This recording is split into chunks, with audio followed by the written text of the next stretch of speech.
Hindi ko po alam kung ilan po sa inyong nanonood niyan, pero okay lang naman po. Kahit isa lang ang nanonood, okay lang din. Kasi online naman po tayo, pwede po ninyo itong panoorin anytime. Tama po. So manalangin po muna tayo, mga mahal ko pong mga kapatid. Aming Ama na makapangyarihan sa lahat, Lord, we give you all the glory and honor always into our lives, God. Maraming po salamat o Diyos sa darating na 2026, Panginoon, at lahat ng mga mangyayari, Panginoon ko, sa 2026, Panginoon. Alam niyo na po, Panginoon, na marami po ang magaganap, Panginoon, dito po sa mundong ito. Ngunit ang mga anak mo, Panginoon, sa buong Pilipinas, Panginoon ko, ay talagang matitigas ang ulo. Aking Ama, dahil hindi nila tinatanggap ang ebanghelyo mo, Panginoon, na binigay po ninyo sa Panginoong Jesucristo. Our dear Father.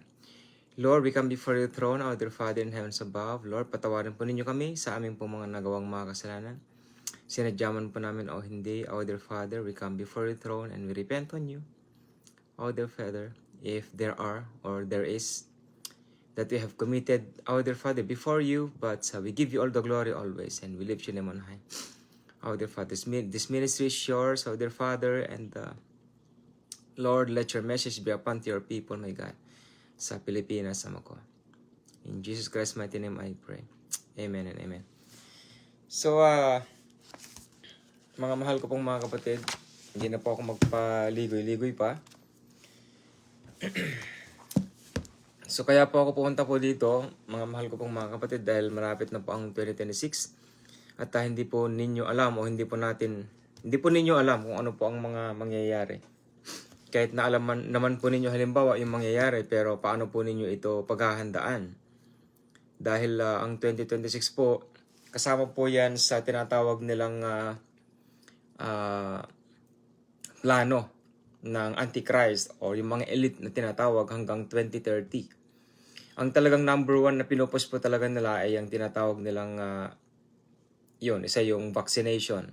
Kahit na wala ng virus, pinupos pa rin nilang vaccination. At sa coming 2026, mayroong darating na virus or something na ewan ko kung ano man po yan. At mga ibang mga disasters din po, mga mahal ko pong mga kapatid. Sa Iran, hindi natin alam kung totoo yung nakita ko po sa Iran, kumbaga, nice siyang makipag-away sa Amerika at saka sa Russia. Hindi po natin alam, mga mahal ko pong mga kapatid. Kasi nakita ko po si Donald Trump na parang binanggit niya yung mass destruction kinds of weapon. Against po sa hindi ko alam kung kanino, baka sa Iran siguro, hindi po natin alam. Pero hanggang po sa 2030 po yan. Ngayon, marami din pong may mga prophecy din po na kung saan po ay magkakaroon po ng taggutom. Mga mahal ko pong mga kapatid, this coming 2026. So kung mayroong taggutom, ano pong mangyayari sa buong mundo? Pero ano man po ang mangyayari, mga mahal ko pong mga kapatid, sa darating na 2026, ang tanong po, handa po ba tayo? Kung ang sagot po ninyo ay oo, praise the Lord, pero sa physical lang yan.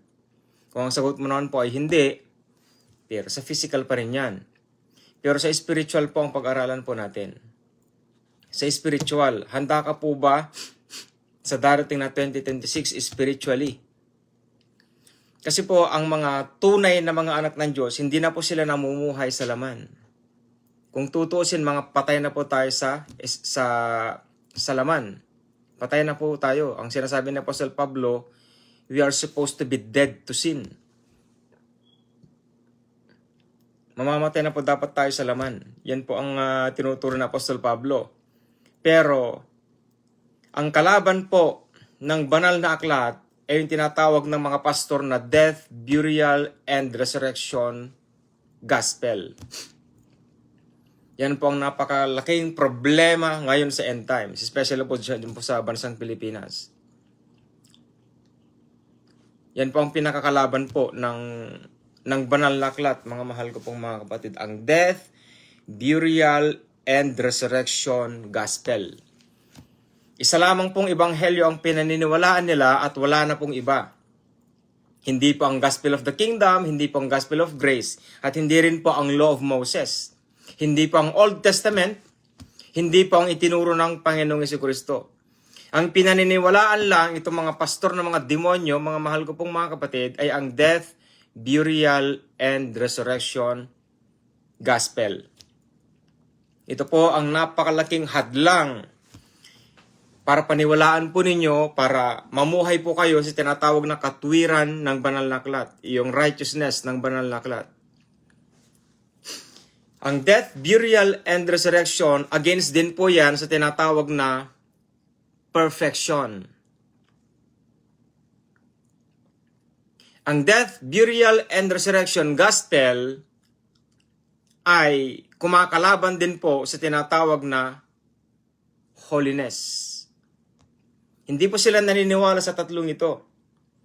Hindi sila naniniwala na ikaw ay pwedeng maging matuwid. Hindi sila naniniwala na ikaw ay pwedeng maging sakdal at ganap. At hindi sila naniniwala na ikaw ay isang banal.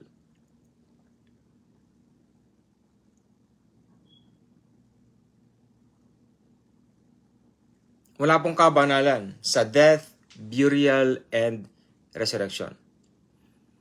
Ang death, burial, and resurrection is a false doctrine. Is a false gospel.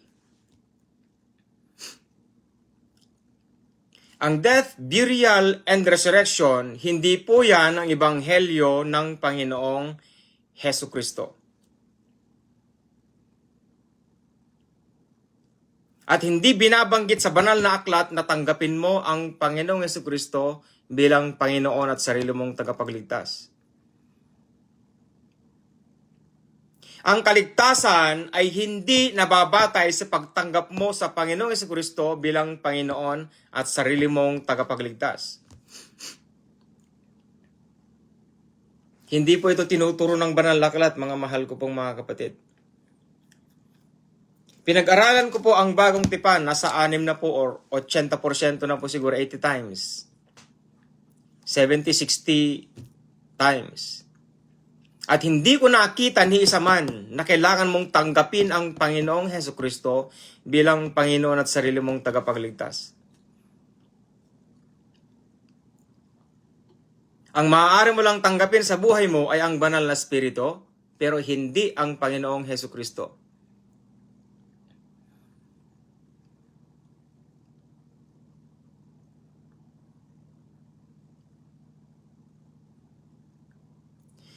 Ang banal na espiritu, hindi siya nagtutulo ng miyembro. Pero ang mga pastor po ninyo sa bansang Pilipinas, karamihan sa kanila, tinuturo na ikaw ay miyembro ng simbahan.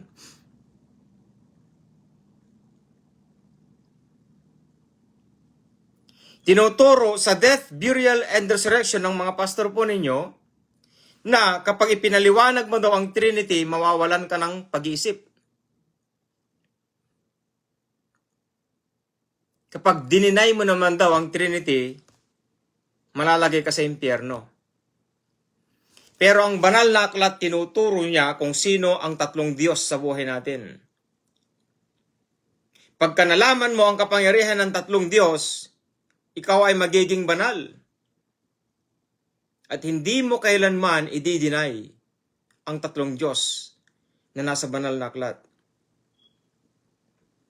Kailan tumama ang death, burial, and resurrection sa tinuturo ng banal na aklat? Kung tinuturo ng pastor ninyo na walang matuwid, wala kahit isa, sa banal na aklat, lahat ng mga nanampalataya sa Panginoong Hesukristo ay mga banal.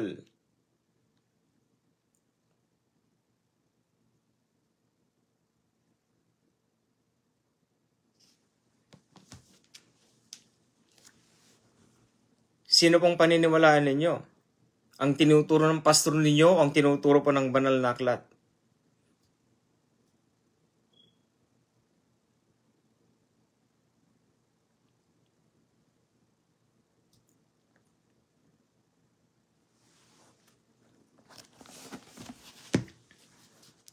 Ang banal na aklat po, ayon sa Panginoong Hesukristo, sa Matthew chapter 5 verse 20 o 19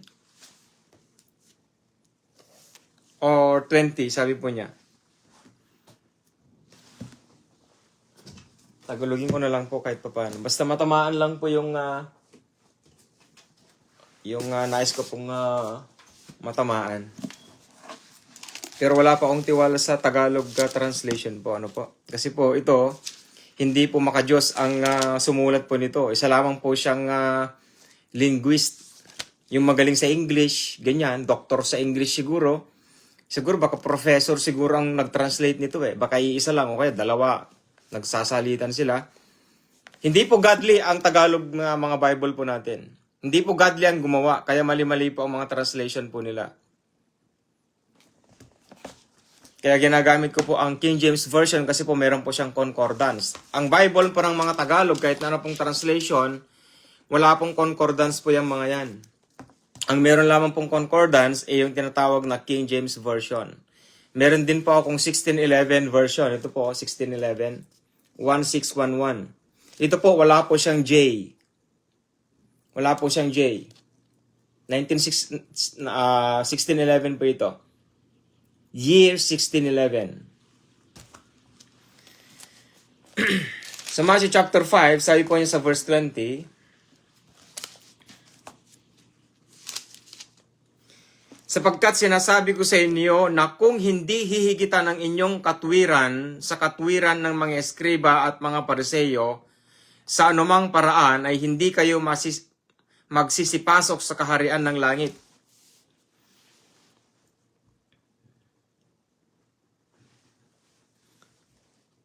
Uulitin ko po, sapagkat sinasabi ko sa inyo na kung hindi hihigitan ng inyong katwiran, pagiging matuwid, ang tinutukoy po nito. Kung hindi ninyo hihigitan ang pagiging matuwid ng mga eskriba at pariseyo, pag sinabing matuwid, matuwid na yung mga eskriba at pariseyo. Matutuwid na yung mga yan kahit papano. Pero ang sabi ng Panginoon si Kristo, dapat daw nating higitan, lampasan. Bakit? Bakit kailangan nating lampasan ang katwiran ng mga eskriba at mga pariseyo? Sino ba itong mga eskriba at mga pariseyo? Kung sa kasalukuyang panahon natin, ito yung mga pari at mga pastor. Marami pong mga pastor sa bansang Pilipinas ang mga demonyo. Hindi po sila pastor, hindi po sila alagad ng Diyos na buhay. Ibang Jesucristo ang tinuturo po nila sa inyo, mga mahal ko pong mga kapatid. Hindi ko po alam kung sino po sa inyo mga kapatid sa pananampalataya dyan na nakikinig po sa akin. Kung narinig po ninyo ito sa pastor ninyo, ang simbahang ito ay para sa mga makasalanan lang. Hindi po galing sa Panginoong Jesucristo yon. Ang simbahan pong ito ay hindi perpekto. Hindi po simbahan ng Panginoong Jesucristo yan. Ang simbahang ito ay hindi banal. Hindi po galing sa Panginoong Jesucristo yan. Galing po yan sa demonyo. Ayaw ng demonyo na kayo ay maging matuwid. Ayaw ng demonyo na kayo ay maging matured, maging ganap at sakdal. At ayaw ng demonyo na kayo ay maging banal. At tawagin kayong banal. Kaya ang tawag sa inyo ng mga pastor ninyo, membro. Mga miyembro kayo ng demonyo ninyong pastor, mga kapatid ko. Kaya pag-aralan po ninyong maigi, ang binabasa po ninyo, kasi yan, nagbibigay po yan ng buhay na walang hanggan. Ang mensahe na tinuturo ng mga pastor ninyo, kapatid ko, ay nagdudulot sa inyo para pumunta kayo sa impyerno. Yan po ang mga tinuturo ng mga demonyo, mga pastor po ninyo, mga mahal ko pong mga kapatid. Ito po ang tunay na pananampalataya na tinuturo ko po sa inyo.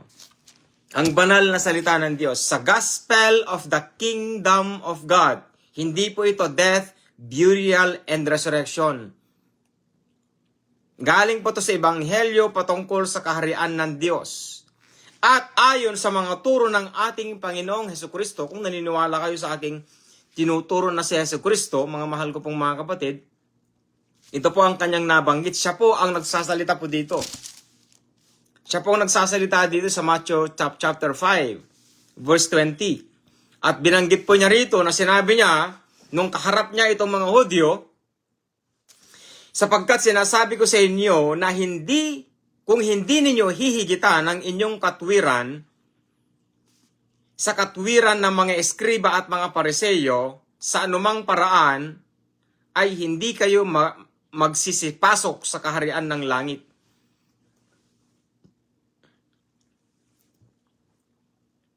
Sabi niya rito, sa anumang paraan. Ibig sabihin, gawin ninyo ang lahat sa anumang paraan, kahit ano. Basta mahalaga, mahigitan ninyo ang katuwiran ng mga Pariseyo at mga Saduseyo. At mga Eskriba at mga Fariseyo. Alam niyo po itong mga Eskriba, mga mahal ko pong mga kapatid? Mga bihasa ito sa mga sulat sa Old Testament. Ganun din po itong mga Pariseyo. Bihasa din po sila sa Old Testament. Pero ito po ang katotohanan. Hindi po sila mga banal. Mga hipokrito. Marami pong mga pastor sa Pilipinas, mga demonyo. Yung iba, mga hipokrito.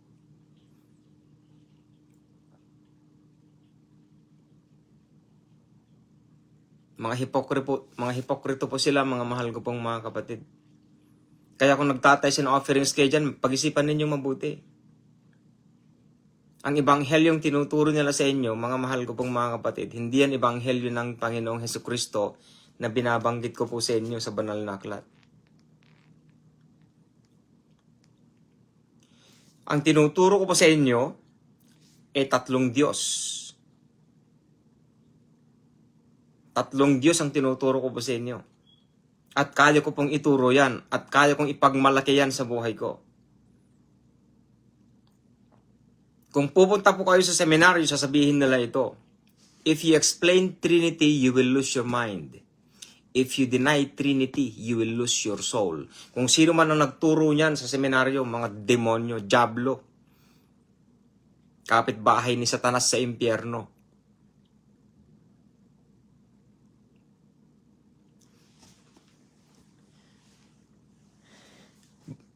Bakit bumaba ang Panginoong Hesukristo? Para magturo ng Kingdom of God. Hindi yan ang tinutukoy ko. Bakit bumaba ang Panginoong Hesukristo mula sa langit sa pamamagitan ng babae na si Virgin Mary? Bakit? Para mamatay sa krus? Hindi. Punta tayo sa original. Tanungin po natin. Saliksikin po natin. Bakit bumaba ang Diyos? Nagkatawang tao. Ang sabi sa sulat sa Hebrew, nagpakababa siya katulad ng mga, mas mababa pa katulad ng mga anghel. Nagpakababa siya na mas mababa pa kaysa mga anghel. Mapapatunayan ko po yun, na mas makapangyarihan ang mga anghel kaysa sa Panginoong Jesucristo sa pamagitan ng flesh. Bakit? Kasi yung katawan ng Panginoong Jesucristo ay makasalanan. At ang mga anghel na ito, mga banal. Sino ang nagbigay sa kanya ng kalakasan? Nung nananalangin po siya sa Gethsemane. Nung tumulo ang kanyang pawis na katulad ng isang dugo. Sinong nagpalakas sa kanya? Ang God the Father, ang Holy Spirit, o ang isa sa mga anghel?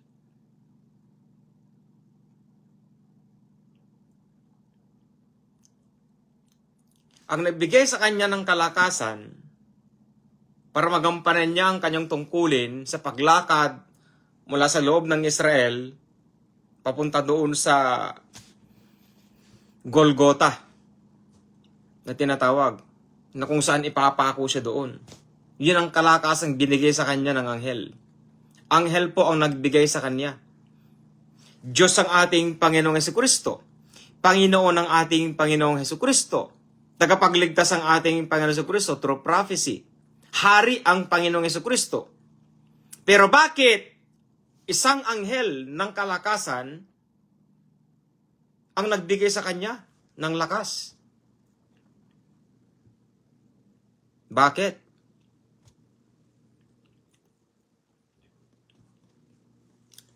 Balik po tayo sa original. Bakit bumaba ang Panginoong Jesucristo dito sa lupa?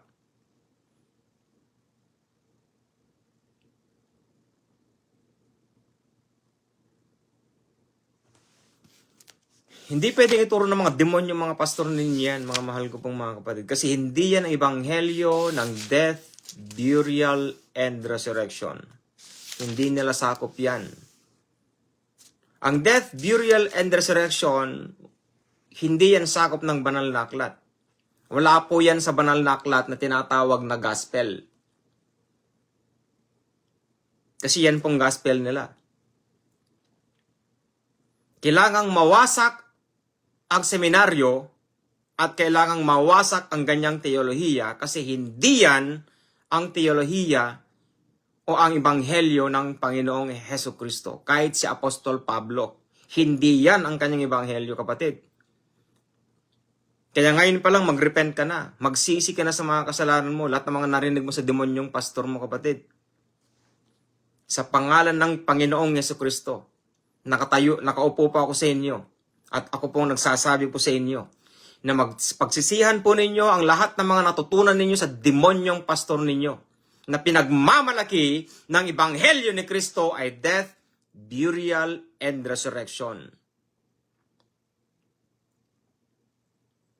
Mahirap ninyong unawain at tanggapin at mahirap ninyong tanggapin ang banal na spirito kung namumuhay kayo sa demonyong ebanghelyo na yan. Ang death, burial, and resurrection. Merong isang simbahan dyan, sabi nila kapag hindi ka papasok, hindi ka maliligtas. Tama? O, alam na ninyo yan kung ano. O, saan kinuhang theology na yon? Saan kinuha? Banal na aklat. Saan kinuhang death, burial, and resurrection? Sa banal na aklat. Yan bang ebanghelyo ng Panginoon sa Kristo? Kulto yan. Kung tinatawag ninyong kulto, itong mga taong ito na hindi kayo maliligtas kung hindi kayo papasok sa simbahan nila, ito, ganito rin naman yan.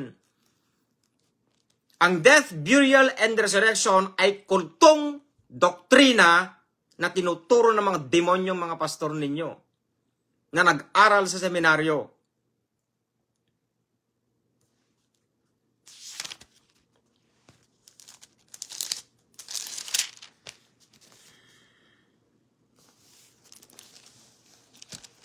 Tingnan ninyo ito mga mahal ko pong mga kapatid. Sa verse 8, magsilapit kayo sa Diyos at siya'y lalapit sa inyo. Imagine nyo nga yun, mga mahal ko pong mga kapatid. Kaya bang ituro ng death, burial, and resurrection yan? Alam nyo ba kung sinong tinutukoy na Diyos dito? Ang Diyos Ama, hindi pa ang Panginoong Hesukristo. Kayong mga namumuhay sa death, burial, and resurrection, tatanungin ko po kayo para maintindahan po ninyo ako na demonyo ang doktrina na yan. Tatanungin ko po kayo, kumusta ang relasyon ninyo sa Diyos Ama? Kumusta? Kumusta po kayo sa harapan ng Diyos Ama?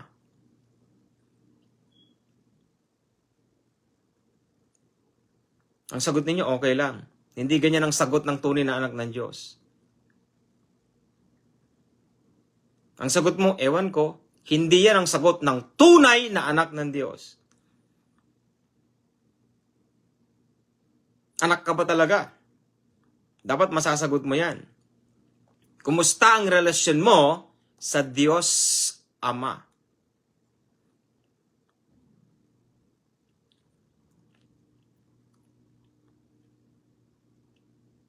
Palitan ko yung tanong.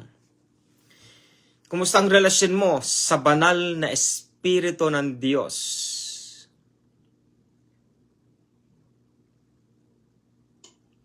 Ikaw ba ay talagang born again o burn again?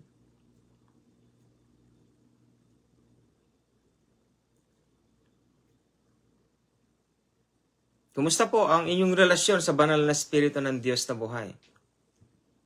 Pasalamat ka, kapatid, kasi buhay ka pa hanggang ngayon. Pasalamat ka. Yung mga namatay sa COVID, yung mga namatay sa bakuna, hindi natin alam kung saan sila napunta. Sana itong mga pastor na nagturo na magpabakuna na kayo, dapat namatay na sila na una eh. Sila dapat ang dapat na una eh. Nandamay pa sila eh. Meron ba kayong pastor na gano'n? Sinabi niya na magpabakuna kayo sa loob ng simbahan. Mga kapatid, para wala na tayong problema, magpapakuna kayo. Sa ibang bansa daw, dyan sa Amerika, bago ka magsimba, magpa-appointment ka muna. Nagpa-appointment ka. Ginawa ba yan sa simbahan? Hindi. Ang nilagay ng ibang mga pastor, no vaccine, no entry. Tama po? No vaccine, no entry.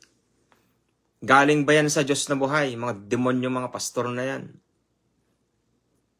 Galing po ba yan sa Diyos na buhay, mga kapatid ko? Galing po ba yan sa Diyos na buhay?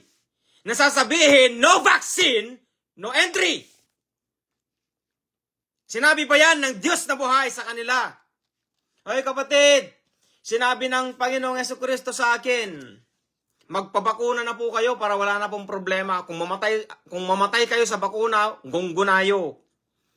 Kung mamatay po kayo sa bakuna, wala pa akong pananagutan. Pag namatay po kayo, wala pa akong pakialam. Pero magpabakuna po kayo, mga kapatid. Yan po ang aking inihiling at alam ko po na yan ang nais ng Diyos na buhay. Demonyong pastor yan. Narinig niyo po ba yon, kapatid, sa mga pastor ninyo, mga demonyo dyan? Narinig po ba ninyo? Ilan ang namatay na mga anak ng Diyos dahil sa kanilang kademonyohan? Ilan? Kapatid, ilan mga anak ng Diyos ang namatay ng maaga, namatay ang kanilang mga anak dahil pinabakunahan, dahil sinabi ng demonyong pastor na yan, sana siya na lang ang nauna. Demonyong pastor na yan. Siya na lang sanang nauna, mga mahal ko pong mga kapatid. Kung pwede mo lang sanang i-demanda yung pastor mo, pwede. Sa ibang bansa, pwede daw eh. Pwede silang magdemanda. Kasi sinasabi nga naman nila kapag ang bakuna daw, safe, di ba? So yun ang gagamitin. Sa ibang bansa, sa Pilipinas, hindi. Wala silang pakialam sa'yo. Bakit? Di ka naman mayaman eh. Di ba? Eh dahil nga sa kawalan mo ng pananampalataya o kaya kamangmangan mo kako na lang, binigyan ka ng waiver, nakasulat doon, mamatay man o hindi ang anak mo, magkasikit man o hindi, wala akong pakialam, pirmahan mo yan, magpabakuna ka.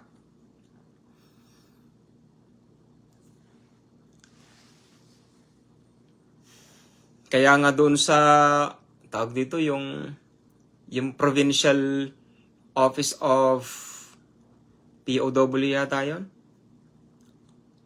Oh, paano ko kayo pagtatanggol? Sabi nung yung attorney. Paano kayo pagtatanggol, nanay? Paano ko po kayo pagtatanggol, tatay? Pumirma po kayo. Pumirma po kayo ng waiver. Alam ko po, tatay, naunawa ko po kayo. Patay po yung asawa ninyo dahil po sa bakuna. Alam ko po, nanay, napatay po ang 3 ninyong anak dahil sa bakuna. Pero wala po tayong laban, nanay, kasi nga po, pumirma po kayo ng waiver.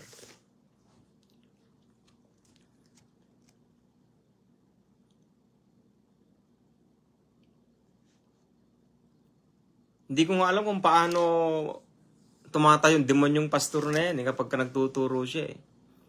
Parang wala lang Balik sa dati. Balik sa dati yan.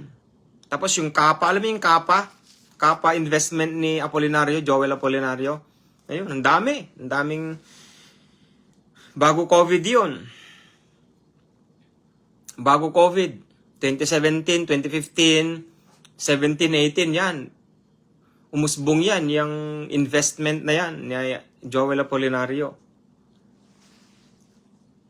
Bilyon-bilyon ang ninakaw ng pastor na yan. Hindi ko alam kung patay na siya ngayon o hindi natin alam.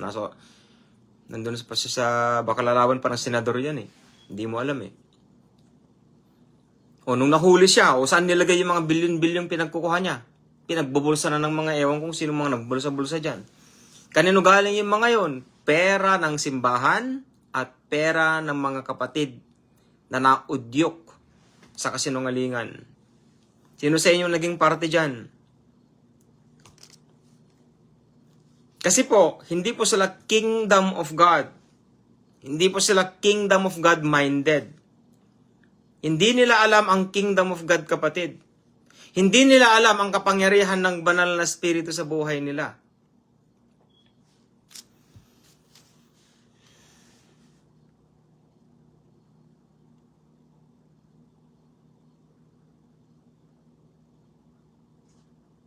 Lumakas yan noon, 2015, 16, 17, 18. Yan. Ng mga panahon na yan. Ang nagkukwento sa akin yan, si Pastor Peter eh. Kung kilala niyo si Pastor Peter, Sister Shin, kung nandiyan ka. Siyang nagkwento sa akin, yung ibang mga pastor, sinalvage. Ang dami namatay, sabi nila sa Mindanao. Sinalvage ang mga yan. Binalita ba sa TV? Binalita ba? Hindi. Sa Luzon, kahit pa paano, umabot lang sa mga kokonti. Buti na lang. Pero dito, sa bakuna, talagang ang dami.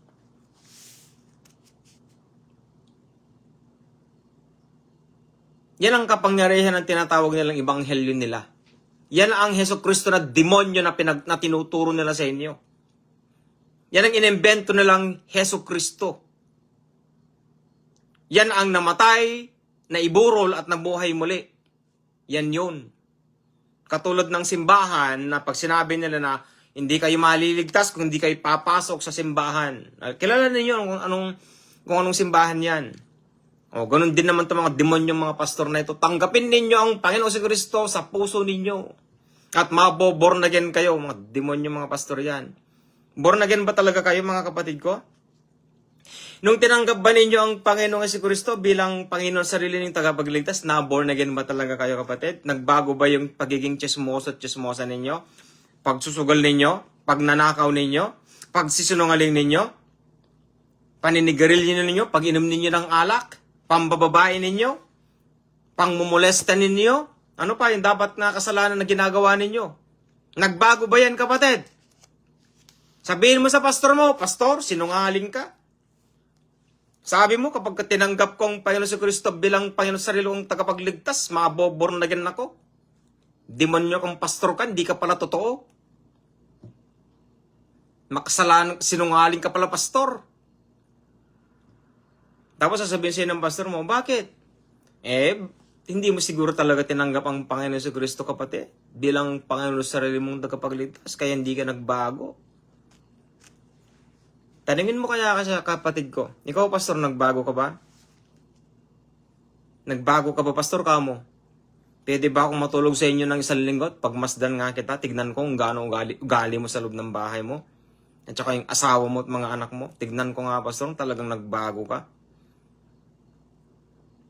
Bakit hindi? Ba't di ka matulog sa loob ng simbahan, kapatid? Doon ka matulog. Obserbahan mong pastor mo, talagang born again yan. Oo. Bakit? Masama ba? Hindi masama, kapatid. Habang natutulog ka sa simbahan sa 5 araw, mag-fasting ka naman. Nag-fasting ka.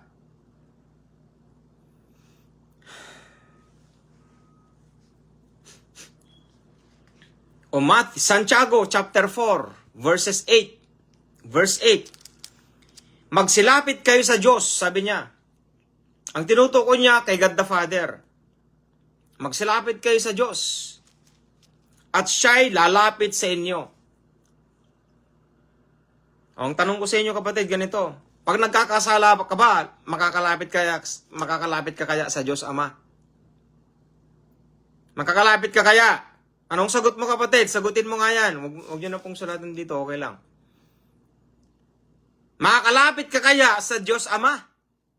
Kapatid, hindi mo ba alam na ang paglapit sa Diyos Ama ay merong procedure or procedures?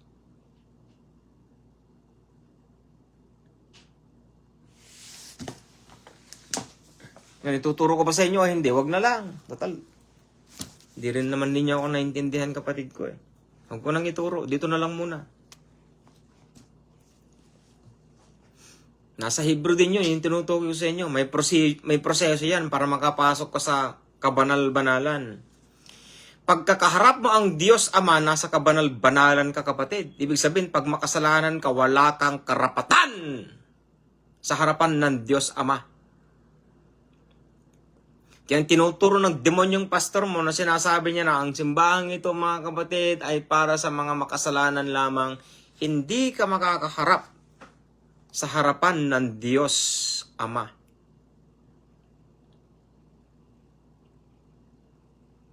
Kapatid, pag ang Diyos Amang kaharap mo, He is the just God.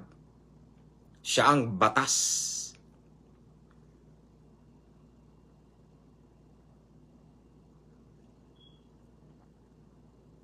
Maniwala man kayo o hindi, kapatid ko, ang Panginoon Jesucristo, hindi siya palaging pumupunta sa kanyang Ama.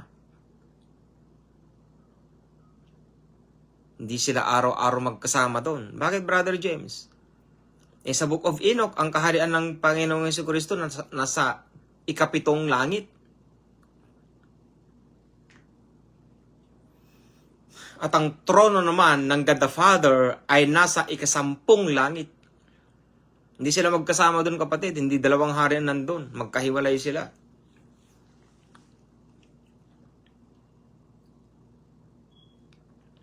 Hindi pwedeng ituro ng demonyong pastor mo yan. Hindi nila sakop yan.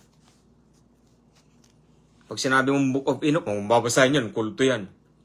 Tatakutin ka pa. Tapos babasa ka ng Old Testament. Pastor, magbasa ka ako ng Old Testament. Ay, huwag ka magbasa ng Old Testament. Tapos na yan.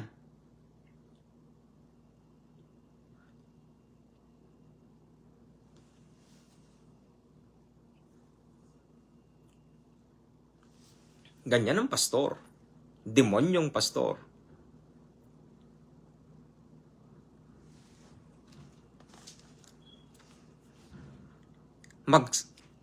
Magsilapit kayo sa Diyos at siya'y lalapit sa inyo. Mangaglinis kayo ng inyong mga kamay. Kayong mga makasalanan. No? Tinan ninyo? Tapos tinuturo ng pastor niyo, ang simbahang ito ay para sa mga makasalanan lamang. Ibig sabihin, ang simbahan, pupunta ka doon para magsimba, para malinisan lang. Yun lang ang purpose mo. Yun lang ang purpose mo. Linggo-linggo. Every time na pumunta ka doon, ibig sabihin, magre-repent ka 4 na beses sa isang buwan. Yun lang ang gagawin mo. Kaya palagi nagtuturo ang pastor mo ng about kasalanan. Okay lang yan, kapatid. Alam nyo, kapag nagkakasala tayo, normal lang yan. Normal lang po yan, mga mahal ko pong mga kapatid. Hindi po ako pwede wala pa akong alam sa mga tinuturo nila mga kademonyohan Wala po kasi makuha ang verses dito habang nagsasalita ako, ano bang verse na pwede kong gamitin? Hindi Sila magagaling sila dyan. Bibigyan kanilang mga alibay. Di ba nagkasala ka halimbawa? Bibigyan ka ng mga alibay. Ay, normal lang yan, kapatid ko. Kasi hindi naman tayo perfecto Pero hindi yun ang nakalagay sa banal na aklat. Hindi nakalagay dito sa banal na aklat. Hindi sinabi sa banal na aklat na hindi tayo perfecto. Pastor mo lang ang nagsasabi niyan. Pastor mo ang nagsasabi lang yan. Kapatid, pero ako po, hindi po yan ang tinuturo ng banal na aklat. Kailangan po natin maging perfecto.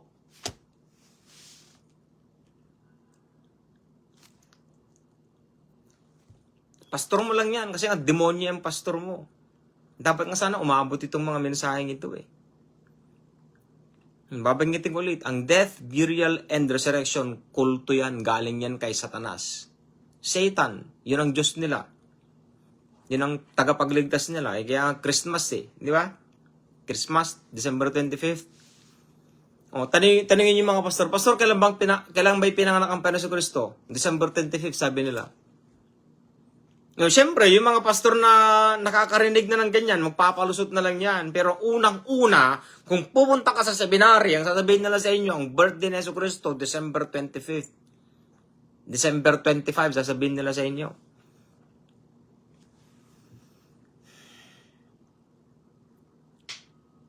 Burin ninyo yun? Kapanganakan pa lang ng Panginoon Jesucristo, mali na. Tapos, ebanghelyo ng Panginoon Jesucristo, mali din. Ang kaligtasan, tanggapin mo daw ang Panginoon Jesucristo, mali din. Tapos, tatawagin ka nalang miyembro, mali din. Pag piniliwanag mo ang Trinity, mawawalan ka ng utak, mali din. Kung i-deny mo naman daw ang Trinity, mapupunta ka sa impyerno, mali din. Paano mo i-deny ang Trinity God? Anak ka ng Diyos. I-deny mo bang Trinity God? Siyempre, hindi.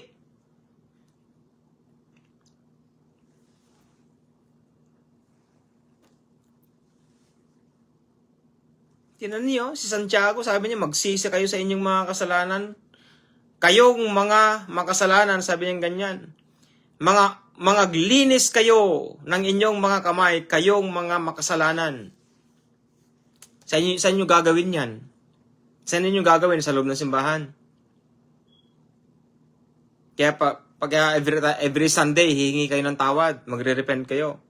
Tapos sasabihin ng pastor, altar call tayo, yung lahat ng mga makasalanan, pumunta rito. Tanggapin niyo ulit ang Panginoon Kristo bilang Panginoon sariling tagapagligtas para maralisan kayo. Ilang beses niyo tinanggap ang Panginoon Kristo, kapatid? Bilang Panginoon sariling tagapagligtas. Ilan? Ako, marami akong, hindi ako Hindi ako tanga, kapatid ko. Hindi pa ako tanga. Alam ko pong ginagawa ko ever since.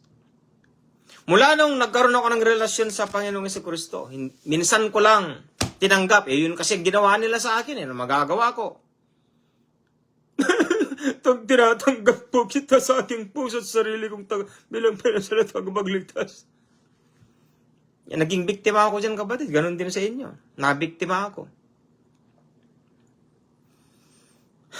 Minsan lang din akong nabautismuhan sa tubig. Ilan beses pa kayo nabautismuhan sa tubig, kapatid? 10 beses? Yung iba, pumunta pa doon sa ilog Jordan, sa Israel.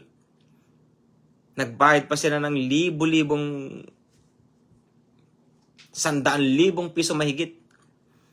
Siyempre, gumastos pa sila doon para lang magpabautismo sa ilog Jordan. Kasi nga, nandun yung anointing. Yan mo, anong klaseng...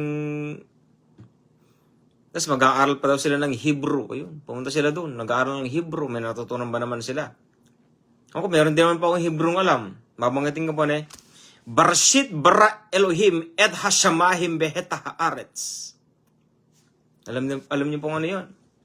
Ire haaretz hiye tohu vabohu. Hebrew po yun.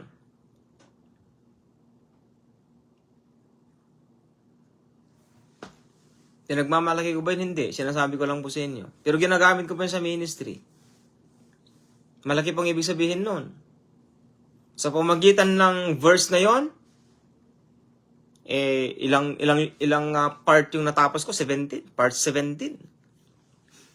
O part 18. Nandun pa sa YouTube, nandun lahat yun. Kasi every 30 days kasi binubura ng Facebook yung mga ito. Pag tinuturo pa ako sa inyo, every 30 days po binubura. Kaya ang ginagawa ko, sinasave ko, nilalagay ko sa YouTube.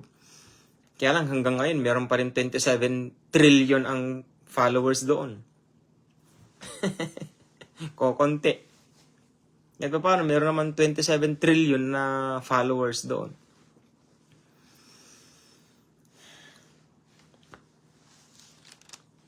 Tinan po ninyo, magsilapit kayo sa Diyos at siya'y lalapit sa inyo. Paano ka lalapit sa Diyos Ama kung makasalanan ka naman? Tinuturo yan ng demonyong pastor mo, kapatid. Hindi ka perpekto. Hindi ka matuwid. Hindi ka banal. Sino ka? Sino ka, kapatid? Tanungin mo ang sarili mo. Sino kaya ako, O Jesus, kung wala ka? Sino kaya ako, Jesus, kung wala ka? Naisip po ba ninyo yun? Sino ka ba talaga, kapatid? Hindi ka matuwid. Wala ka man lang alam sa maturity. Hanggang ngayon, bonjing ka pa rin. Hindi ka banal. Sino ka? Anong Hesus Kristo tinanggap mo, kapatid? Tinanggap mo pa man din yan.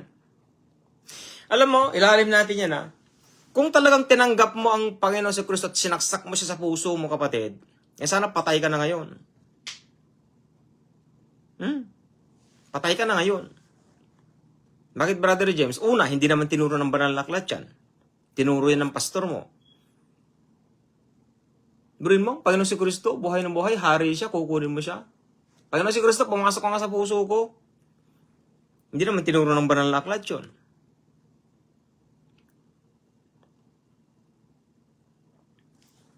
Hindi ko alam kung anong verse ang ginamit nila. John 1:12, hindi yun. Niloloko ko ng pastor mo. Ang sinamang tumanggap at nanalig sa kanya, pinagkaluban niya ng karapatang maging anak ng Diyos. Hindi po yun. Hindi po yung tinutukoy niya, kapatid. Ba't di niyo basahin sa simula?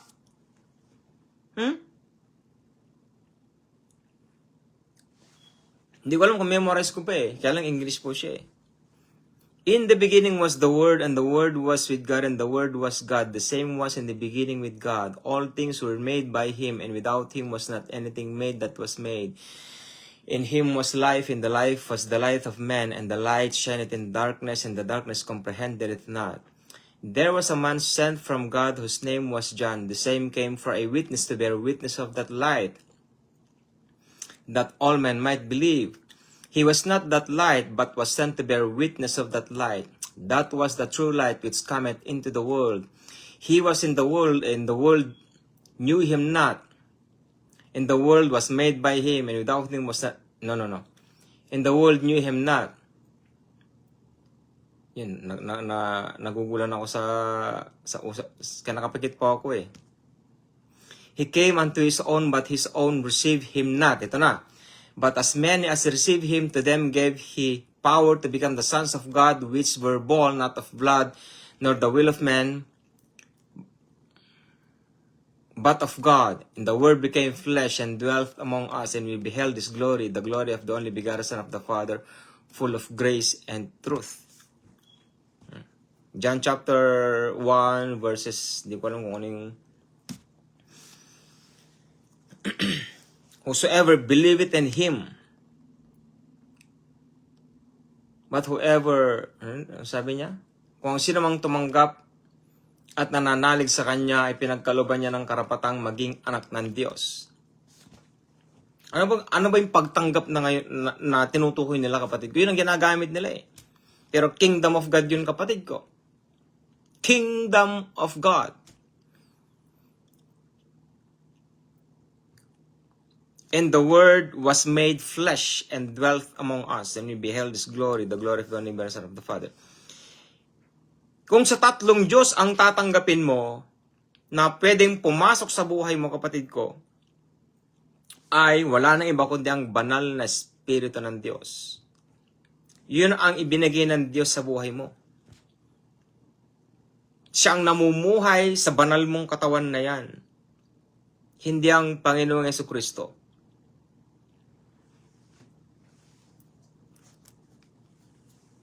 Yan ang proxy. Siyempre, Diyos ang God the Father, God the Son, God the Holy Spirit. Pwede siyang pumasok sa buhay natin. Pero kung pag-aaralan mo ang tinutukoy niya sa kaligtasan ay hindi sa pamagitan ng pagtanggap sa Panginoong Jesucristo. Kundi maniwala ka lang. Yun ang kaligtasan. Maniwala ka lang sa Kanya. Halimbawa, itong tinuturo ko pa sa inyo, naniniwala ka ba? Opo, Brother James. Edi, okay na yun. Ganun lang, kasimple. Pahihirapan mo pa bang sarili mo? Pahihirapan mo pa bang sarili mo? Hindi ka na nga naghirap sa pananampalatayang nakamit mo, pahihirapan mo pa. Paniniwalaan mo pang pastor mo. Tanggapin mong Panginoon Jesucristo sa buhay mo. Tinan mo si Nicodemus. How can a man be born? Can he enter the second time into his mother's womb and be born? God forbid. Pwede pa bang may pasok muli ang isang ako? Sabi ni Nicodemus, papasok pa ba ako sa tiyan ng aking ina? O sa flesh yun. O subukan mong papasukin ng Panginoon Jesucristo sa puso mo. Wasak ang puso mo, hindi nga magkasya eh. Ulo pangalan niya, wasak ng puso mo eh. Ang puso kalit-lit lang, ganito lang oh.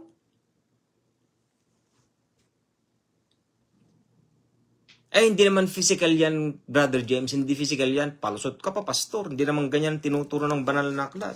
Maniwala ka nga lang, maliligtas ka na eh.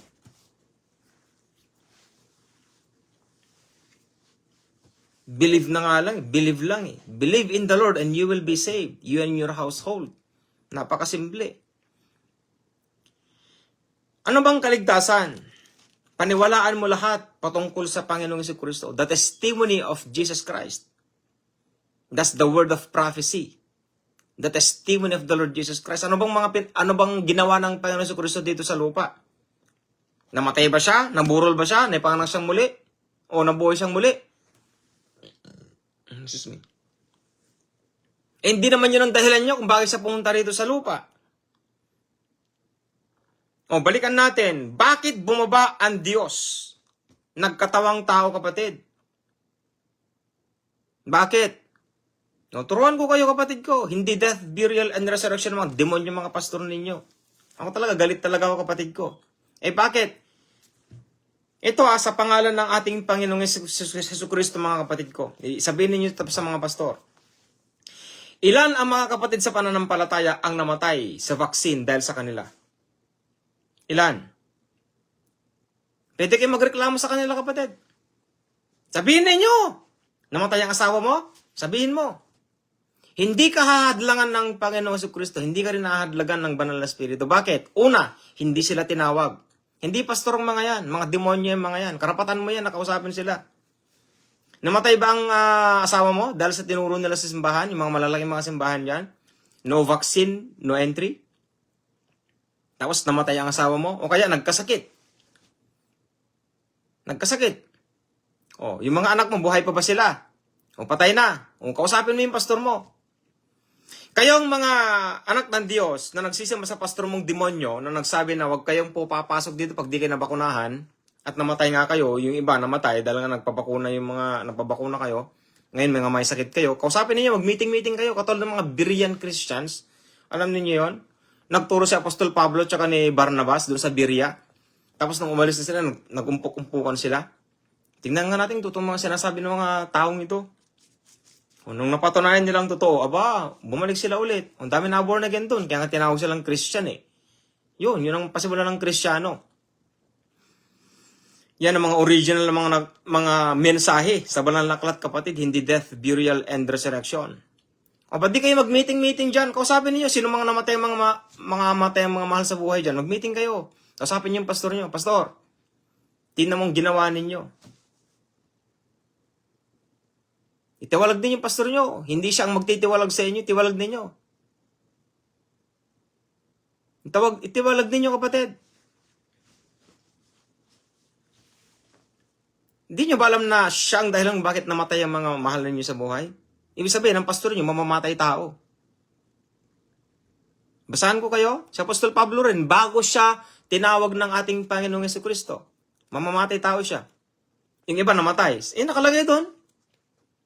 Nung nagtestimony, nung nahuli na siya, nung pumunta siya doon sa Israel, nahuli siya, di ba?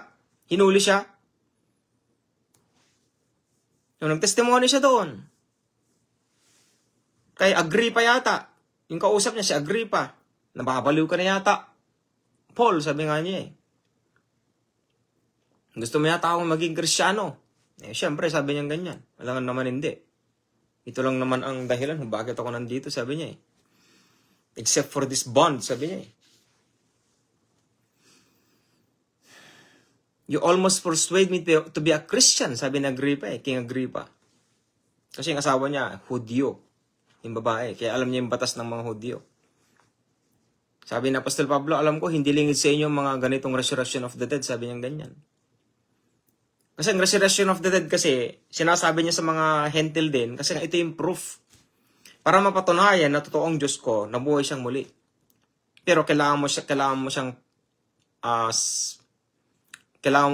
mong manampalataya na siya ang Kristo. Hindi death, burial, and resurrection.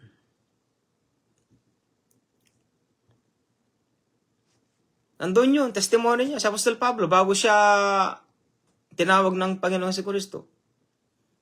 Pinakulong niya yung mga Hudyo na nanampalataya sa Panginoong Jesucristo. Yung iba, pinapatay na niya. Nandun din. Testimony niya yun eh. Pero bago yun, bago siya tinawag ng Panginoong Jesucristo. Tingin yung pastor ninyo. Nag-aral yun sa seminary. 4 na taon yan. Minaster pa niya. Baka doktor pa yung pastor mo eh. Tapos sinabi ng pastor mo, huwag kang papasok kung hindi ka nabakunahan. Walang papasok pag walang nabakuna sa inyo. Mag-meeting kayo, kapatid. Bakit hindi? Bakit? Kasama ninyo ako sa espiritu, kapatid. Pag kinausap niyo yung pastor nyo. Kasama po ninyo ako sa espiritu. Hindi pa ako natatakot. Kailangan ninyo yan. Asawa mo namatay dahil sa kagagawan ng demonyong pastor mo na yan. Mga anak mo nagkasakit o kayo yung iba namatay na. Sa Amerika nga, inuhudyo ka ng mga kwan, pwede nyo silang i-demanda, sabi niya, you can sue them. Sabi nga naman, ang bakuna daw, safe.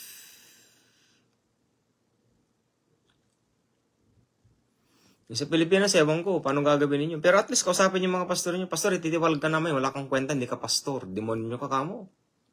Sabihin ninyo, hindi ka naman hawain ng pastor mo Hawain ka ba niya? Gusto mo, ipakita mo pa yung death certificate ng asawa mo, pastor, itong dahilan kung bakit kita gustong palayasin sa simbahan na ito, patay ng asawa ko dahil sa kagagawan mo. Itong death certificate ng asawa ko, pastor, dahil sinabi mo, hindi pa ako galit, na lahat kami magpapabakuna. Itong nangyari, pastor, patay ang asawa ko. Hindi pa ako galit. Patay ang asawa ko, pastor, dahil nagpabakuna ang asawa ko dahil sa'yo. Pakita nyo, mayroong death certificate yan, di ba, nakalagay doon na atake. Hindi naman ilalagay ba nila na COVID? Ilalagay ba nila, kapatid? Di ko alam Ano lalagay doon? Heart attack.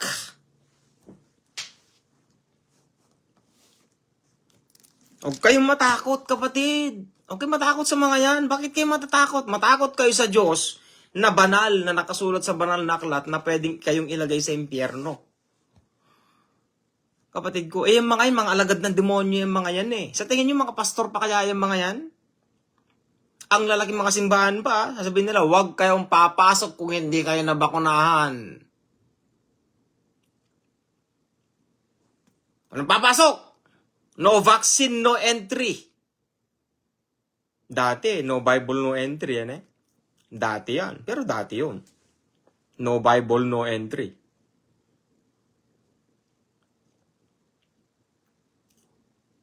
Malapit na 2030. 5 taon na lang. 2026 na next month. Ilang tulog na lang. Ilang tulog na lang. Marami na magkakaroon ng mga nanotechnology sa mga katawan ninyo. Sige, magpa-booster pa kayo.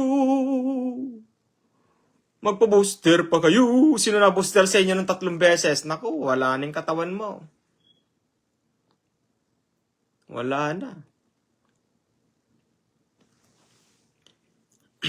Meron po akong babanggiting 3. Yan. Narinig nyo na po yung AI Alam niyo ba yung ibig sabihin ng COVID-19? COVID. Ang COVID is a code. Hindi coronavirus. Hindi po. Ayon sa mga doktor. Sila mismo gumawa kasi niyan COVID. C-O-V-I-D. Imagine niyo nga, COVID. 5 letra. Imagine nyo lang ang COVID. Madali lang naman C-O-V-I-D lang C-O-V-I-D. Yan. Ang babanggitin ko po Ano yung C? Certificate. Ano yung O? Ano kasi yung O, Lord? Nalimutan ko na yata. Off. Yun. Off. Certificate of. Simple lang. Akala ko kasi mahaba Okay? Yung C, certificate. Yung O, of. Of. O-F. O-F. Ano yung V? Of course, vaccination. Yan. Yan yung tinusok sa inyo. Certificate of vaccination. Ano yung I at saka D? Identification. Bakit merong identification? Certificate of Vaccination Identification. Bakit may identification? Kasi nga, 19. Yung 19, hindi 2019. Hindi. Yung 1, I. A. Ang 19 ay Yan. AI. Anong ibig sabihin noon? Certificate of Vaccination Identification Artificial Intelligence. I can feel it. Oh yeah. Tapos sinabi ng pastor mo, No COVID, no certificate of vaccination ID, artificial intelligence, no entry. Kaya sabi ko sa inyo, ang pastor mo, alagad na demonyo yan. Kapatid, punta ka sa Google, yan ang sinasabi niyan. COVID, COVID, -19, AI. AI. Na-booster ka? No, nadagdagan na yan. Ilang beses ka na-booster.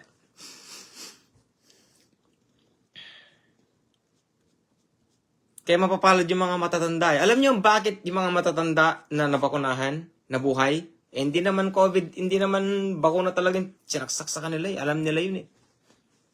Tubig. Praise the Lord. H2O. Hallelujah.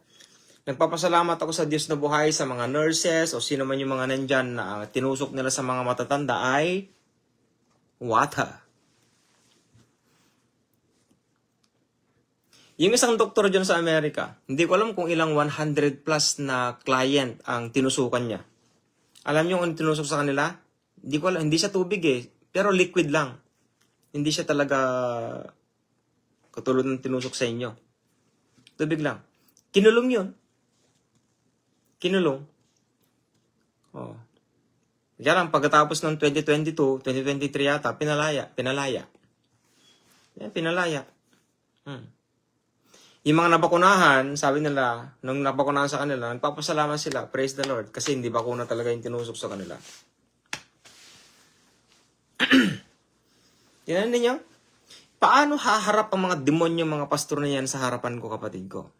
Paano sila haharap? Paano?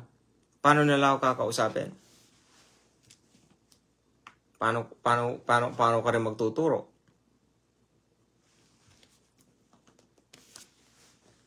Diba? Kaya mahirap eh. Mahirap yung sitwasyon ganito eh.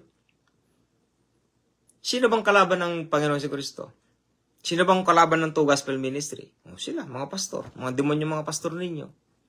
Hindi kayo ang tinitira kung mga mahal ko pong mga kapatid. Di ba? Kayo bang tinitira ko? Hindi. Kayo po ba ang tinitira ko? Hindi. Mga demonyo, mga pastor ninyo. Kasi membro ang tawag sa inyo, di ba? Ginagawa ko yung aso. Halika nga rito. Saan ka pupunta? Dito ka lang. May mga pastor akong ganyan kilala. Hindi ko alam, kulto pala. Kulto yung mga yan, kapatid. Kulto. Hindi ka pa naniniwala sa akin? No vaccine, no entry. Kulto na yan. Kulto na yan, kapatid. Kulto na yan. Galing na yan sa demonyo. Isa pa yan sa mga pastor mo. Kulto na yan. Ang simbahan pinupuntahan mo is cult. Kulto, kapatid. Ay, naku po. Umalis ka na dyan. Hindi yan ang simbahan mo, kapatid ko. Mahal mo bang Panginoon si Kristo? Maghanap ka na lang ng iba. Oo, maghanap ka na lang ng iba.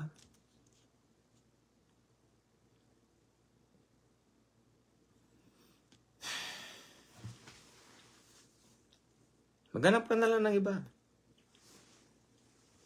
Bakit mo pagtitisan ng pastor? Hindi mo naman Diyos yan. Diyos mo ba yan, kapatid? Kaya lang, pastor, meron akong utang na loob na ganyan kapatid ko. Walang tatanggapin ng tao libang ipagkaloob sa kanya ng Diyos. Sino nagbigay sa iyo niyan? Ang pastor mo ba? Ha? Sigurado kang pastor mo o ang Diyos? Halimbawa, binigyan kita ng 1,000,000,000 trilyong pera. Ngayon, bibigyan kita halimbawa, kung mayaman lang ako, halimbawa lang, bigyan kita, ibibigay ko sa yung mundong ito, kung sakaling pag-aari ko itong mundong ito, ibibigay ko sa iyo. Sa tingin mo, sino kayang nagbigay sa iyo? Ako ba? O ang Diyos? Nakalagay sa Biblia, walang tatanggapin ng tao libang ipagkaloob sa kanya ng Diyos. O di ba, binabanggit ko sa inyo, hinarap niya ang mga nasa kanan o kayong mga nasa kanan. Ako'y inyong binihisan. Nandun ako sa hospital, pinasyal ninyo ako. Ako'y namamalimos at humingi sa inyo, binigyan ninyo ako. Ako'y nasa kulungan. Ngunit dinalaw ninyo ako, binigyan niyo ako ng pagkain. Tapos sasabihin nila, Panginoon, kailan ko po namin binisita, ganito, ganyan, ganyan, ganyan. Ang sinabi ng Panginoon Kristo, kung paano yung ginawa sa mga maliliit na ito, ay ginawa na rin ninyo sa akin. O di ganun din ang ibig sabihin nun, kapatid. Naintindihan mo ba yon? Walang tatanggapin ng tao libang ipagkaloob sa kanya ng Diyos. May utang na loob ko ba sa pastor mo? Wala. Wala. Kahit ako, wala yung utang na loob sa akin, mga mahal ko pong mga kapatid. Wala. Ang nais ko lang, ipanalangin nyo kami. At ang kalooban ng Diyos na buhay ang mamuhay sa amin. Yun lang. Ganun lang kasimple ang nais namin ng asawa ko. Oo. Pera lang yan, kapatid. Pwedeng sunugin yan. Nasusunog ang pera. Nasusunog ang pera. Pero ang dugo at pawis at pagod at oras, hindi yan. Alam niyo yung mas mahalaga sa pera, kapatid? Yun. Ang oras, pawis, pagod, hirap, puyat. Yan. Kaya pagka mayroong nagbigay sa inyo ng blessing, isipin ninyo, saan kaya galing itong perang ito? Paano kaya binigay? Paano kaya naipon ng kapatid na ito ang budget na ito?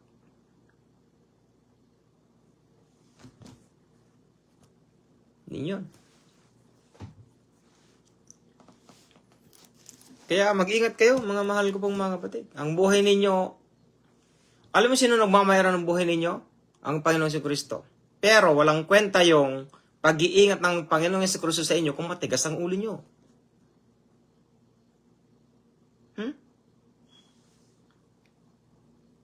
Binigyan na nga ng paliguan itong mga baboy, gusto pa nila yung putik. Hindi ko alam kung bakit. Parang aso.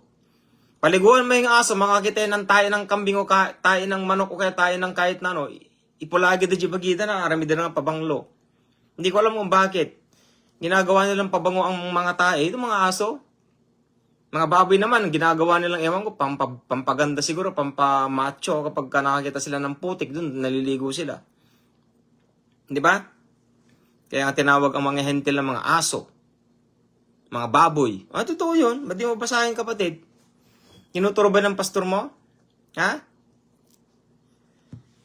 Kahit na anong alaga ng mga pastor mo sa inyo, aso't mga baboy pa rin tayo kung mananatili tayo sa kasalanan.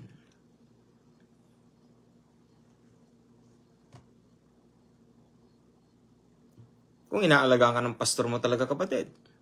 No vaccine, no entry nga eh. Kapatid ko, totoo ba ang sinasabi ko sa inyo o hindi? O kung ayaw yung paniwalaan ito, binabanggit ko. Righteousness pa lang yan. Righteousness yan, kapatid. Hindi pa yan maturity. Hindi pa yan maturity.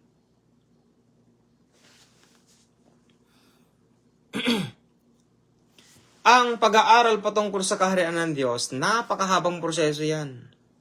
Bakit mahal ko pong kapatid? Bakit, Brother James, bakit napakahabang proseso? Kapatid ko, alam mo ang problema sa Gospel of the Kingdom of God pag pinag-aralan mo? May problema, syempre. May problema. Kung kahit nga ikaw, bigyan ka ng bagong kotse, hindi mo rin, may malaking problema din. Bakit, Brother James? O ikaw, mahirap ka lang. Halimbawa, mahirap ka. Halimbawa lang ha, o magsasaka ka lang, kako na lang. Kako kasi bibigyan ka ng Panginoon si Kristo ng kotse, di ba? O magsasaka ka lang, pero bibigyan ka ng kotse. Ang lupa mo lang, kako lang ha, 1 hektarya. Halimbawa lang po. Nilalang ko bakit? Kasi may punto po kasi ako eh. Pero syempre maganda yung meron 1 hektarya, di ba? Blessing yun. Kaya lang nga, bibigyan ka ng kotse eh. O, isang magsasaka ka lang, kako na lang ha. Tapos bibigyan ka ng kotse. Ito ang problema mo. Magkakaroon ka ng problema. Marami kang problema, kapatid. Pero may kotse ka. Pero may problema ka. O una, marunong ka bang mag-drive? O, sabihin na natin oo. Sige, sabihin na natin. Sabihin na natin oo. Alam mo bang magkano insurance dyan sa Pilipinas? 20,000. Meron ka ba nun? Kahit na meron kong 1 hektarya, nag-aaral pa yung mga anak mo. Nag-aaral pa yung mga anak mo, kapatid. Oh. Insurance pa lang yan, 20,000 na. Pag na-aksidente ka, hindi lang yun. Merong kukunin ng insurance mo kahit papano, kalahati. Yung kalahati, magbabayad ka rin. Kawawa ka naman. O, pangalawa, maintenance.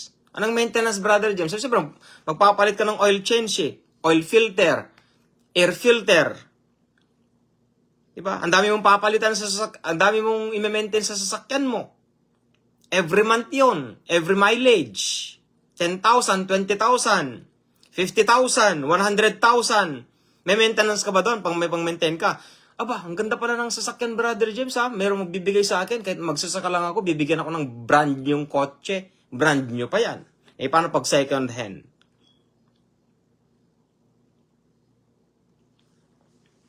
Kala niyo, sige, madali lang magkakotse, kapatid. Ha? Kala ninyo, Kala siguro ninyo, lahat ng bagay, maganda. Ganon din naman sa Kingdom of God, kapatid. Ang unang titirahin sa Kingdom of God, malaking problema mo talaga sa Kingdom of God. Bakit kay Brother James? Tuturuan kita. Tuturuan kita, kapatid ko. Walang problema yon. Anong problema pag ikaw ay namumuhay sa Kingdom of God? Ito ang problema mo. Ang una mong problema, sarili mo mismo. Mag-isip ka muna. Sige, bigyan kita ng konting panahon. Mag-isip ka, bakit pag nasa Kingdom of God ako? Ang problema ko mismo, sarili ko. Ano kaya? Kasi sinabi ng pastor ko sa death, burial, and resurrection, pag nanampalataya ka sa Panginoon sa Kristo, bibigyan ka ng buhay na walang hanggan . Tapos, ako ngayon, sinasabi ni Brother James, pag pumunta ako pagka nasa Kingdom of God ako, ang pinakaunang problema ko, sarili ko. Bakit ganun? Baliktad yata. Hindi ka yata maintindihan. Hindi talaga, kapatid. Hindi mo talaga maintindihan yun. Una, pastor mo. Hindi naman Kingdom of God dyan. Hello, Pastor Joven. Nagising ka na? Kanina pa ako, 1 oras na ako rito yata . Okay, nagtatagalog lang naman ako, Pastor Joven. Pwede mong simulan sa simula mamaya. Medyo masasakit nga lang, pero yan, sa mga huwad na mga pastor lang naman yun. Hindi naman sa mga, alam mo na. Bakit pag nasa Kingdom of God ka, problema mo, ang una mong magiging problema, sarili mo. Yan mo? Death, burial, and resurrection. Anong problema mo dito pag tinanggap mong Panginoon si Kristo bilang Panginoon sa sarili mong tagapagligtas? Sa death, burial, and resurrection. Anong problema mo kaya? Ha? Anong problema mo? Ano sasabihin ng pastor mo? Ano? Wala. Sasabihin ng pastor mo, hindi mo naman pinaghirapan yan, kapatid. Sesela na ka mo. Hindi mo pinaghirapan yan, kapatid. Tignan mo, tinanggap mo lang Panginoon si Kristo bilang Panginoon sa ng tagapagligtas. Nagkaroon ka na ng buhay na walang hanggan. Seselan ka na. Kaswelo mo naman, kapatid. Wala ka ng problema. Yan ang sasabihin ng mga demonyo mga pastor mo. Sasabihin nila yan. Wala na. Okay na. Christian ka na . Born again ka na . Pag tinanggap mong Panginoon si Kristo, kapatid, sa puso mo bilang Panginoon sa mong tagapagligtas, born again ka na. Welcome sa Born Again Church. Welcome, kapatid. Kapatid ka na namin. Mga kapatid, batiin po natin ang ating kapatid na bagong born again. Pero ito, tinuturo ko sa inyo. Ang unang problema mo sa Kingdom of God, ikaw mismo. Ikaw mismo ang problema.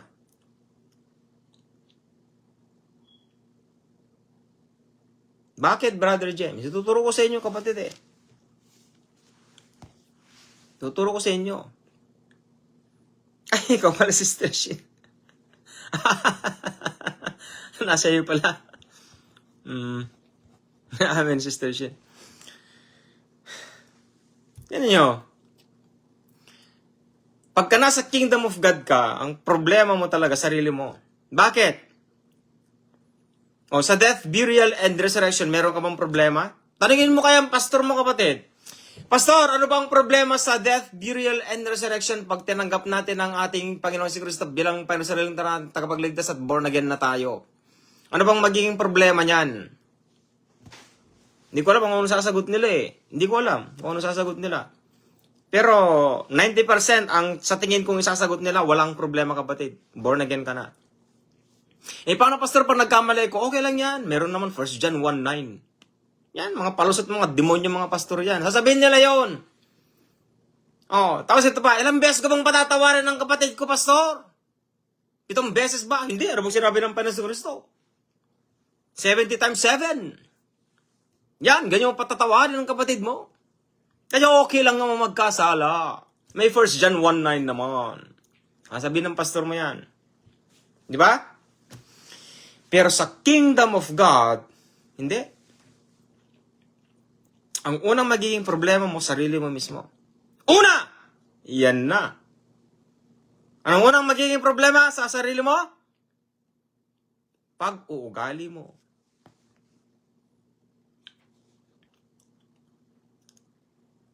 Ano ba yung mga pag-uugali mo, kapatid? Madali ka bang magalit? Madali ka bang mairita? Madali ka bang masaktan? Hindi ka lang mabate ng pastor mo, magtatampo ka na, palalayasin mo na. Ito na lang magandang tanong. Ano bang ugali mo, kapatid ko, na hindi mo gusto? Sa Kingdom of God, ito ang turo sa Kingdom of God. Yan ang babaguhin mo. O, palitan natin. Yan ang tatanggalin mo sa buhay mo. Ang tanong, madali bang tanggalin ang mga ugaling ganyan sa buhay mo? Hindi. So, anong magiging problema mo? Sarili mo. Ano? Ugali mo. No, sige, mag-isip kayo, kapatid. Kingdom of God yan. Tinuturo ba ng demonyo yung pastor mo? Hindi. Magbabakuna ka na lang, kapatid. Yan ang sinasabi nila eh. Ba't di mo sundin ang pastor mo, kapatid? Napabuster na ba kayo? Magpabuster kayo. Hintayin ninyo yan hanggang 2030. Pagdating ng 2030, zombie na kayo. Zombie! Maghahabol na kayo niyan. Mga zombie na kayo.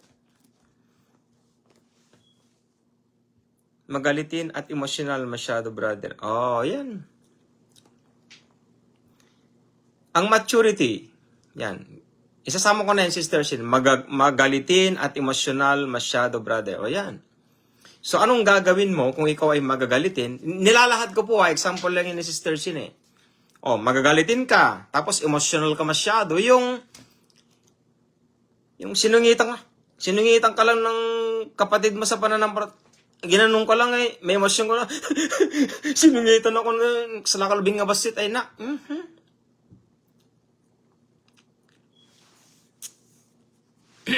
Example lang yon. Anong gagawin mo?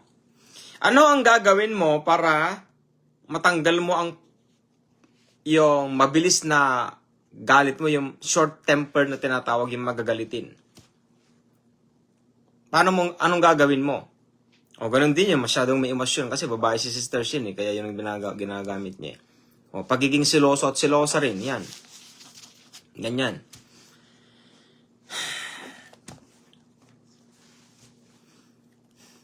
Alam mo, kapag malalim kayo sa pananampalataya, dalawa kayo ng asawa mo, hindi ka na magiging siloso at silosa. Bakit? Iiwasan ng asawa mong magselos ka eh, tama? Iiwasan din naman ng asawa mo na babae na magselos ka rin, tama? O, yun naman ang sagot. Simple lang. Bakit siloso at silosa ka? Kasi nga, si lalaki, pag makakita siya ng babae, hindi ko alam kung paano po sila eh. Magpito eh. Hindi, nabibiro lang ako sa pito ko, pero alam niya nang ibig ko sabihin. Di ba? Pag nakakita ng pit na kekending-kending, alam mo yung, magseselos talaga yung asawa mong babae. Kasi nga, pinapakita mong manyak ka pala. Di ba? Ganun din naman itong babae. Laki naman ng kamacho naman dito. Siyempre, ang asawa mo naman lalaki, kapayat-payat. Siyempre, tinitin mo, macho man. O, siyempre, binibigyan mo ng pagkasiloso tong asawa mong lalaki. Para mag-matured kayong dalawa, anong gagawin ninyo? Eh di, iwasan ninyo yung mga bagay na alam ninyo hindi naman maganda. Tama? Maturity yun. Magsisilosan pa kayo sa dalawa kung hindi naman kayo nagbibigay ng pahiwatig. Asawa ko nga, makita lang yung konting cleavage dito. Ayaw ko yan. Ay, nako. Sabi ko nga sa kanya, kasi pakita mo yung cleavage mo ako, maghuhubad ako rito. Sa ganda ba naman ang katawan kong ito ay? O kahit pa paano, medyo okay naman yung katawan ko, kapatid. Meron naman akong six-pack. Ano yung six-pack? Kung pagandahan lang ng katawan, pwede ako dyan. Pero disiplina lang yan, kapatid. Disiplina lang yan. Inaalagaan ko pong sarili ko. Halimbawa lang yun. Di ba? Pagiging magagalitin, pagiging emosyonal, pagiging matampuhin. Yan. Kaya sa Kingdom of God, mahal ko pong kapatid, yan ang unang titirahin ng kaaway sa buhay mo. Mahirap yan. Mahirap. Mahirap yan. Ang unang kalaban mo, kapatid, diba sinasabi ko sa inyo, sa Kingdom of God, ang talagang kalaban mo, ikaw, sarili mo, ako. Who is your enemy? I am. Kasi po sa Kingdom of God, ganito. Pag ikaw ay nasa Kingdom of God, ibig sabihin, nasa kapangyarihan ka ng banal na Espiritu ng Diyos. Kasi, ang katawan mo ay templo ng Diyos. Kapatid, sandali lang. Sandali lang.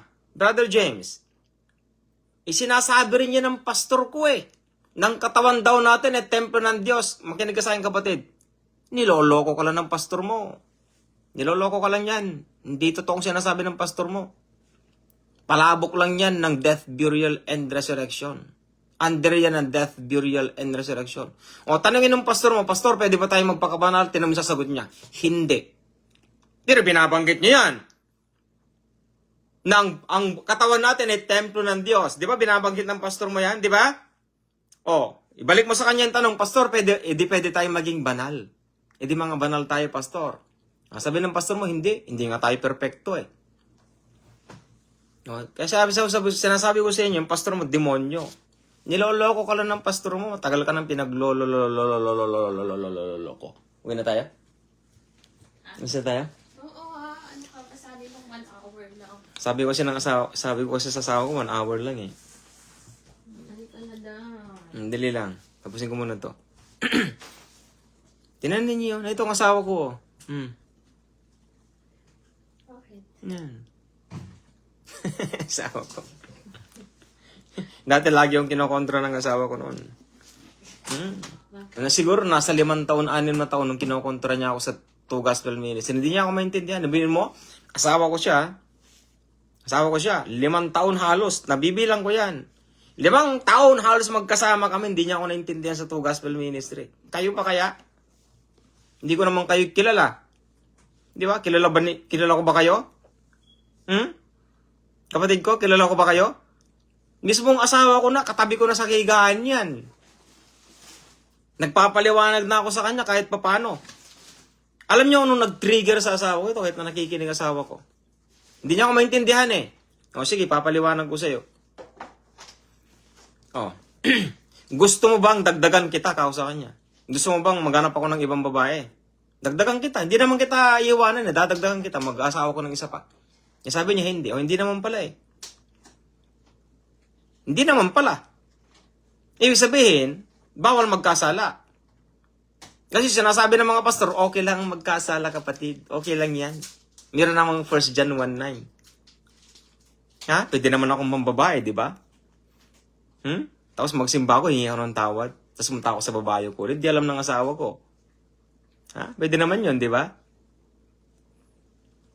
Yun ang ibig sabihin ng death, burial, and resurrection na tinuturo ng mga pastor ninyo. Yun ang sa tingin kong isa sa mga dahilan bakit nagkaroon siya ng question mark. Oo nga naman. Ano pang ginawa ng asawa ko noon kahit nakikinig asawa ko? Nagpipray siya, Lord, paano ko ba intindihin ng asawa ko? Paano ko ba maunawa ng 2 Gospel Ministry? Anong nangyari? Hindi ko siya tinuruan, kapatid. Ang Holy Spirit ang nagturo sa kanya mismo. Ngayon, wala na siyang problema. Kahit anong sabihin ko dito, hindi na siya nagagalit. Kaya lang, kapag yun, gaya ng sabi ko, yung demonyong mga pastor, ayaw naririnig yun.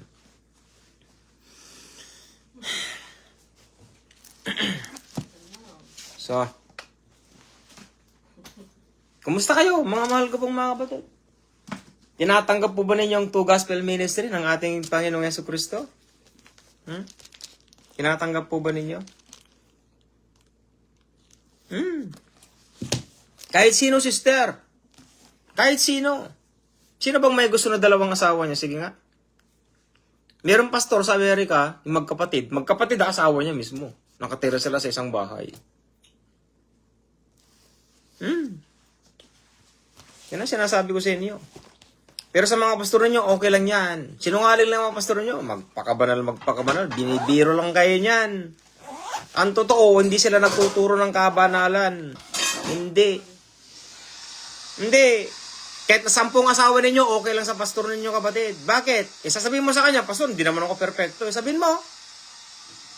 Kasi yun ang tinuturo nila. Di ba? Hindi kayo perfecto. Di mag-asawa ka ng 1 bilyon. Okay lang sa pastor mo. Pero pag namatay ka, impyerno ang pupuntahan mo. Yan ang maganda. Kung pwede mo nga lang hilain ng pastor mo eh. Kung pwede nga lang talaga, no? Lalo na yung mga namatay sa COVID, ay sa bakuna. Kung pwede lang, multuhin yung mga pastor na yan, tsaka hilain sila sa panaginip. Dahil sa iyo, pastor, namatay na ako. Di ba? Mga mahal ko pong mga kapatid, masakit na eh. Kaya wala tayong magagawa. Katotohanan ang magpapalaya sa inyo. Two Gospel Ministry po. Yan. So, righteousness. Yan po, Sister Shin, yan yung nakalagay doon. Yung righteousness, wala kasi ako naglagay, hindi ako kasi naglagay ng verse eh.